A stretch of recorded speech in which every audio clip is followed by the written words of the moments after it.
Prayers that everyone is staying healthy, investing wisely, having strength, determination, devotion, healing, and praying that everyone is understanding that you should always be worthy and honorable regardless of situations. I'm going to talk about how there is terrible, terrible influences out there, and it's not only looking bad on them and their entire existence and their entire reputation and everything that they are, but it also is a terrible look from everyone who witnesses or sees it or etc. So I'll tell you something when it comes to honoring a commitment. One thing that I love to hear about is 50 plus year marriages. I love it. In fact, this outfit was given to me by Kathy, and she has had a 50 plus year marriage, and I said, oh my goodness, now I have your luck because I'm wearing this. So I pray this can bring me a marriage that lasts over 50 years. But what you have to realize is that if you make a commitment, you should honor the commitment. And if you do not honor the commitment, then do not make the commitment. I'm telling you right now, I'm sick.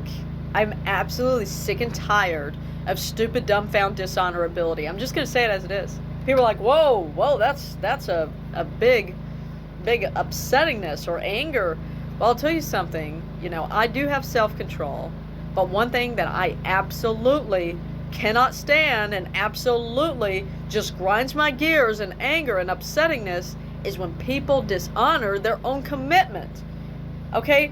Because what you all have to understand is if you make a commitment, you are to honor that. No matter the situation, through difficulties, through everything. Be resilient. Just understand that 50 plus years is more valuable. I'm talking about marriage here. Commitment of marriage. I'm focusing on that marriage. 50 plus years, okay, is more valuable, okay, than those difficulties that are only going to be temporary, right? You're going to get through those difficulties. 50 plus years, those difficulties are temporary. That 50 plus years is a lot more valuable than having lack of self-control when it comes to a difficult situation or trying to make up an excuse whenever times get difficult. And the fact of the matter is, okay, if you make a commitment, honor it, or do not make the commitment. You know why? Because what you have to realize is that you're either hindering yourself or you're hindering someone else. And if you hinder someone else, you're hindering the opportunities that they could have had with someone that is actually serious. But I'll tell you something. I know that I am honorable and I am worthy. I do not drink, I do not smoke, I do not party, and I did not do inappropriate things for 6 plus years of all of my adulthood. And then I thought this person, Alston, a while ago, was going to be my life partner. The first person that I ever even looked at, like I would have that person as life partner. And by the way, I have strict requirements. No drinking, no smoking, no partying. You have to be worthy, you have to be honorable. I'm very picky of what I like. And the thing is, I am very strict, okay? You have to be worthy. You have to keep the honor clean. And to keep the honor clean, not a prompted in the title of United States Marines. You get the point. Okay, so be faithful, be honorable, be worthy. And you have to understand, keeping the honor clean, what does that mean? Okay, in the main chorus song, what that means is that you have to be without sin. When you honor a commitment, do not sin. Okay, do not seek or desire sin. You say, oh, well, it's in nature. No, it is not. What that is temptations. And those temptations could come upon you, but it does not mean that you should listen to those temptations, right? Because the fact of the matter is when you are in a commitment, whether if that is career, whether if that is your spouse, etc., it's the fact that keep the honor clean, okay? And a part of that is do not drink, do not smoke, do not party, do not get into things you're not supposed to get into, do not cuss the words of empowerment. I mean, for goodness sake, you all, you have to understand that when you dishonor something, your honor is no longer clean. And your reputation is not going to be clean. And then you're going to think, oh, well, why are people not respecting my honor? And did you keep your honor clean? Come on, you all. The thing is, there's a lot of bad influences out there, and it is really, really impacting the generations. We cannot make that stupid, dishonorable stuff popular. What should be popular is those 50-plus year-long marriages. I love hearing those kinds of marriages that last over 50, 60, 70 years. You all, what an honor. And shout out to Kathy and Jerry from the church. I am very, very inspired by their wonderful, long-lasting marriage. And I pray that I can have a long-lasting marriage to be an example, okay, for the generation of today and the generation of the future. We need more examples because there's stuff getting popular out there that is majorly concerning. And it's an absolute dishonor, and we cannot have the children of the future doing stuff like that. Keep the honor clean, okay? To honor God, the Almighty. When you make a commitment of marriage, you become one soul. You're not separate. You're together as one. For as long as you will live. There is no such thing as remarriage. You must honor one another. Do not seek or desire sin. Do not drink. Do not smoke. Do not party. That's just the obvious. Fulfill your purpose with gratitude and with love, because you are privileged to have opportunities. You are privileged to have inventions that you did not even invent for some papers and dollars and coins. The fact of the matter is, okay, these things are more than money can buy. And with the ways of the United Ways, you have to understand that is privilege. A commitment is something you should honor just by what is in your heart. And anything of dishonor should never be of your heart or anything of you. The thing is, you all, what you have to understand is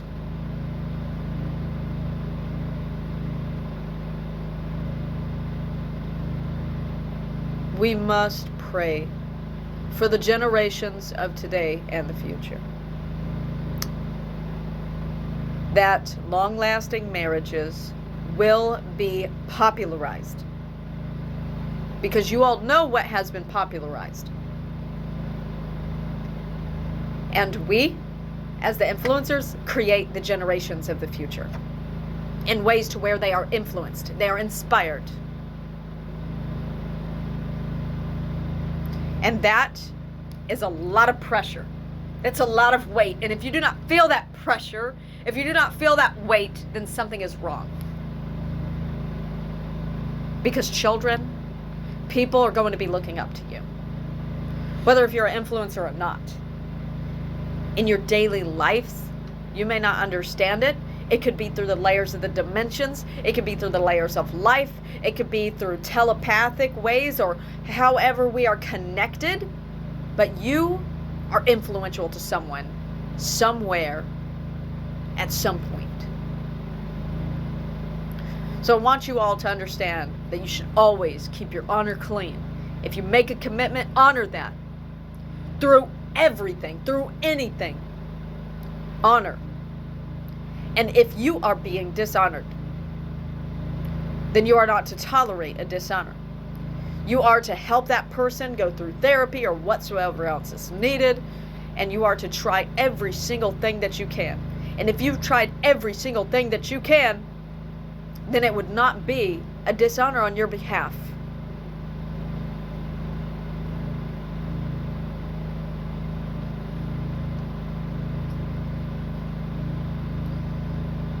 But what you have to realize is that for me, you all, if there's a commitment, the only way that there's something that goes wrong is if it's not faulted upon me. Do you know why?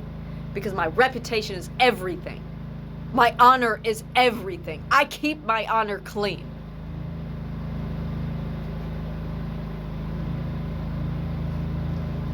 And I will be truthful about this person I've been interested in. His name is Luke, and he is 15 months younger than me, and he has a Japanese heritage, which I am absolutely amazed about. Konnichiwa, by the way. And humbly bow. And tradition, tea pardon on the wedding. Anyway, sorry. Anyway, so as far as knowing who will be my life partner for the future, I certainly do want to know. But one problem that I have, and from traumatization and everything, is being accepted. And I told Kathy and Jerry and about the people at the church, including them, that being accepted by the church family has healed me in ways that I cannot even really explain. Because I did not have parents. I went through children's home, academies, and I was on the missing flyers. I didn't have people, you know. I moved here, and I went to that church, and I go to church every Sunday, and I tried to every Sunday. I went last Sunday, I think it was previous Sunday. I know I was there at church for Christmas because I was alone for Christmas, but besides when I went to the church, and they made my Christmas a lot better. We'll just say this about the church.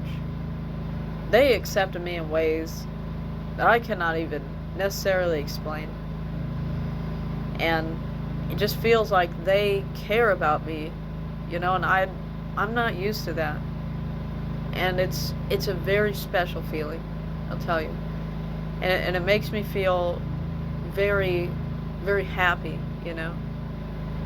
But I do have 2 biological brothers, and I have my aunt and uncle. I only associate with a few of the biologicals. And I'll tell you this, you know, my Uncle David and Aunt Dinah, majorly inspiring to me. I've told them many times. Actually, I was majorly crying when she called me daughter one day.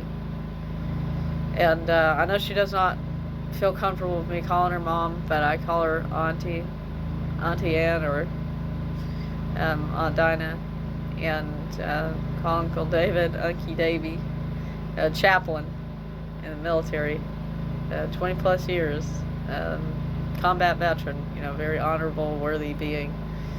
And I look up to them. I really do. And I think I'm going to be following in my Aunt Dinah's footsteps, really. Because I've thought about getting my therapy license. I've thought about having a military, you know, husband, and doing practically what she did, just in a different way. Like I want to make educational songs for children and adults, and that's really what I want as my main purpose. But it's hard to get education popular, because those other things are getting popular, things of songs of inappropriate stuff and dishonorable things. And that's the thing, you all, we cannot make that stuff popular. We got to focus on what is best for the generations of today and the future. And when it comes to inspirations, I have inspirations in life, and I pray that you all think about your good inspirations, and not those bad inspirations on the media. I do not call them inspirations. I call stupid dishonors, not influencers or inspirations. I think those kinds of people are lost, and they need to be found, and they need to be found with God, because they need to get their self together, okay? But as far as keep the honor clean. Keep your honor clean, because it's reputation. Reputation is important. Worthiness is important. If your worthiness and reputation and honor is nothing, then you are nothing. That's just how it is. And the thing is, when it comes to the situation, I know people are like, my goodness, you're really telling everything as it is. I'll tell you as it is. I'll tell you, I'm not going to sugarcoat things, okay? But when it comes to this situation of the good inspirations in my life, and I think of those long-lasting marriages, and I just think, wow, that is so sacred and so beautiful through everything, and I hear about the times they went through those difficult times, and through everything, and I love that. I love that they fought through everything together, and I'm just like, my goodness, that is so valuable. Not a thing could ever put a price on the value of a long-lasting marriage. And I would be honored to find my husband. And I thought maybe that could be Luke, but he does not seem interested in me. I know I'm different, but I will honor and I will take orders from my husband only. Wifey mode. Press my button, maybe I'll get on wifey mode.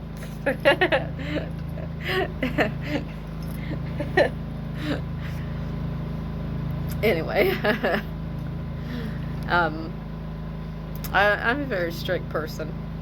I have strong morals, and when I say I'll do something, I will do that. And when I get into a commitment, I will honor. And guess what? It will never be my fault if something goes wrong. I'll tell you that. Because my honor will stay clean. You understand? Good. Good. And I pray that your honor will stay clean as well.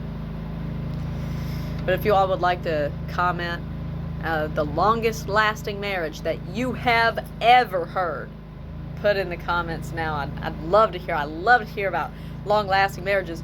And when you put that in the comments, put and describe what interests you about a long lasting marriage, and why we should have that furthermore for the generations of the future. Really would better the generations of today and the future to make long lasting marriages popular, greater than ever before. God bless and stay healthy. See you all soon.